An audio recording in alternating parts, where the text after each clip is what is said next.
भारतीय जनता पक्षाचं महाराष्ट्र प्रदेशाचं अधिवेशन पुण्यामध्ये पार पडलेलं आहे। अमित शाह यांनी कार्यकर्त्यांना पदाधिकाऱ्यांना मार्गदर्शन केलेलं आहे। याच विषयी बोलण्यासाठी माजी मंत्री आणि माजी राज्यपाल राम नाईक आपल्यासोबत आहेत। सर, भाजपाचं अधिवेशन पार पडलेलं आहे, कार्यकर्त्यांना आगामी विधानसभेच्या दृष्टिकोनातून सूचनाही देण्यात आल्या। असं आहे की अमित शाह एक जोरदार वक्ते पण आहेत, पण त्यांच्या बोलण्यामध्ये नेहमी सत्य काय आहे हे ते सांगत असतात। आणि 2014 पर्यंत भारतीय जनता पार्टीची स्थिती कशी होती, वरवर जात, आणि 2014 मुळे आत्ताच्या निवडणुकीमुळे थोडा लोकांच्यात हे आलेलं आहे। तर आपण पूर्वी कसे होतो ते आठवण करा असं त्यांनी सांगितलं। आणि दुसरं, सगळ्यांनी मिळून जर काम केलं आणि ज्या वेळेला आपण युतीमध्ये काम करतो त्यावेळेला हे लक्षात ठेवलं पाहिजे की निर्णय घेत असेपर्यंत जी चर्चा असेल ती नंतर युतीमधले जे लोक तयार निर्णय घेतील त्याप्रमाणे। आणि म्हणून येणाऱ्या 2 प्रकारच्या निवडणुका आहेत। एक तर महाराष्ट्र विधानसभेची निवडणूक येईल आणि त्याचबरोबर वेगवेगळ्या महापालिका, नगरपालिका, ग्रामपंचायती यांच्या दीर्घकाळ न झालेल्यामुळं त्याही निवडणुका येतील। तर ह्या ह्याच्यात चांगल्या पद्धतशीरपणाने करून आणि म्हणले मला खात्री आहे की तुम्ही तसं कराल। आणि ते करत असताना योगायोग म्हणा काही म्हणा, त्यांनी माझं नाव घेतलं, राम नाईक है ऐसे लोक काम करते रहते वगैरे, मलाही बरं वाटलं। पण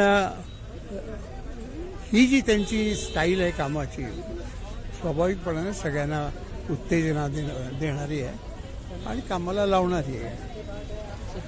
एक कार्यकर्ता म्हणून तुम्ही काम करत पुढे आला। 2014 मध्ये महाराष्ट्रामध्ये भारतीय जनता पक्षाची सत्ता आली, देवेंद्र फडणवीस मुख्यमंत्री झाले। 2019 नंतर मुख्यमंत्री पदावरून वाद झाला आणि आजच्या भाषणामध्ये अमित शाह असं म्हणाले की अफजल खान फॅन क्लबचे प्रमुख उद्धव ठाकरे आहेत। असं आहे की त्यांचं जे वैशिष्ट्य आहे भाषा वापरण्याचं ते त्यांनी वापरलं, पण ही गोष्ट अनेकदा आपल्या सगळ्या नागरिकांच्या लक्षातच येत नाही की भारतीय जनता पार्टी आणि शिवसेना यांची जी युती होती आणि त्या युतीतून दोघांना मिळून बहुमत मिळत होतं, पण उद्धव ठाकरेंनी मलाच मुख्यमंत्री म्हणायचं आहे असा एका दृष्टीने हट्ट म्हणा झाल्यामुळं ते होऊ शकलं नाही। पण असं होत असताना मंत्री होण्यासाठी ज्यांच्या विरोधात त्यांनी निवडणूक लढवली त्यांची त्यांनी मदत घेतली, त्यामुळं युती जी तोडली गेली आहे ती उद्धव ठाकरेमुळं। आणि मग त्यांना सध्या स्वाभाविक आहे की काँग्रेसच्या व्यासपीठावरती गेले तर शिवाजी महाराज, हिंदुत्व असे विषय ते बोलता बोलता सुद्धा काढू शकत नाहीत, अशी त्यांची जरा गोची पण होते आहे। पण इतकं खालच्या दर्जाला महाराष्ट्रातलं गेलेलं नेतृत्व त्याचं उदाहरण कोणाला हवं असेल तर मी असं सांगेन की उद्धव ठाकरे हे त्याचं मूर्त आहेत। आणि त्याचं कारण दुसरं असं आहे की मी बाळासाहेब ठाकरेंच्या बरोबरही म्हणजे खास करून ज्यावेळेला युतीचा मुद्दा असतो पण मी मुंबई भारतीय जनता पार्टीचा अध्यक्ष होतो आणि त्या अध्यक्ष असल्यामुळं आमची जी कोटेशन चर्चा वगैरे होत असे, प्रमोद महाजन आणि गोपीनाथ मुंडे हे त्यानंतर 10 वर्षांनी आले, म्हणजे माझ्यात त्यांच्यात अंतर आहे, पण मुंबईतलं जे आहे ते सगळं मीच अगोदर हँडल करत असल्यामुळं बाळासाहेबांच्या मनात या विषयावर जी तीव्रता होती ती तीव्रता त्याचा सगळा नाश उद्धव ठाकरेंनी केल्याचं मला वाटतं। या भाषणामध्ये ते असंही म्हणालेत की भ्रष्टाचाराचं दुसरं नाव म्हणजे शरद पवारांनी अत्यंत आक्रमकपणे त्यांनी टीका केली। हे स्वाभाविक आहे, शरद पवार ज्या पद्धतीनं वाकले, आता मी आत्ता जी कथा सांगितली त्या कथेत सुद्धा तुम्ही सांगा विधानसभेची निवडणूक झाल्यानंतर त्यावेळेला ताबडतोब शरद पवारांची प्रतिक्रिया ही होती की आम्हाला आता ऑपोजिशनमध्ये राहण्याचा आदेश मतदारांनी दिला आहे, तर आम्ही ऑपोजिशनमध्ये राहून चांगलं काम करू. त्याच शरद पवारांनी उद्धव ठाकरेला फोडलं आणि म्हणून शरदराव बोलतात त्याला कसं घ्यायचं काय घ्यायचं, पण ही गोष्ट खरी आहे की महायुती उद्धव ठाकरेंनी मोडली असं म्हणत असताना ते जे सगळं कारस्थान आहे ते निश्चितपणानं शरद पवारांच्या माध्यमातून चालू होतं. राज्यामध्ये आपण बघतोय की आरक्षणावरून मोठा वाद आहे. आज अमित शहा असंही म्हणाले की ज्यावेळी भाजपाची सत्ता होती, देवेंद्र फडणवीस यांनी मराठा समाजाला आरक्षण दिलं, उद्धव ठाकरे आले, ते आरक्षण टिकवता आलेलं नाही. एकनाथ शिंदेचं सरकार आलं म्हणजे युतीचं सरकार आलं, परत आम्ही आरक्षण दिलं आणि पुढे जर सरकार आलं म्हणजे महाआघाडीचं तर परत आरक्षण जाईल असंही म्हणाले.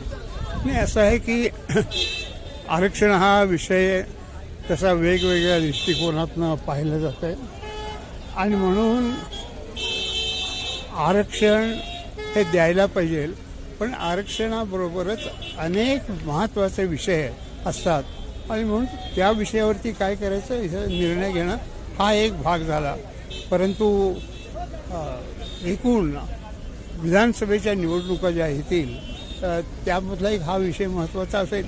बाकीचे पक्ष काय करतायत त्याच्यावर हे अवलंबून आहे, पण आम्ही त्याप्रमाणे करण्याचं ठरवलेलं आहे की ते आरक्षण मिळेल अशा पद्धतीने निर्णय करणार. आगामी विधानसभेच्या दृष्टिकोनातून कार्यकर्त्यांना काय संदेश द्याल? तुम्ही ज्येष्ठ नेते आहात. कार्यकर्त्यांना मी एवढंच म्हणेन की आत्ता सकाळपासून इथं ज्या मान्यवरांचे विचार आले, त्यात पक्षाचे अध्यक्ष बावनकुळे बोलले, त्याचप्रमाणे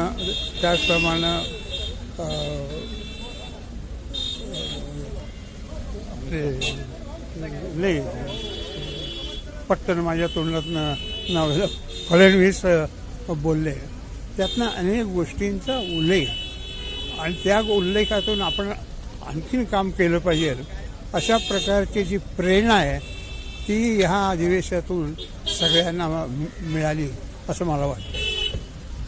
हे होते भाजपाचे ज्येष्ठ नेते आणि माजी केंद्रीय मंत्री राम नाईक. व्हिडिओ जर्नलिस्ट शिवाजी सावंतसह राजरत्न जोंधळे, टॉप न्यूज मराठी, पुणे.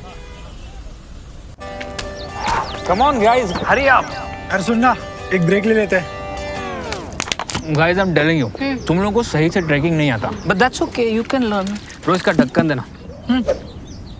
तो ये रेड वाला है, सही वाला देना. अबे ढक्कन, पहले तो सही पानी पीना.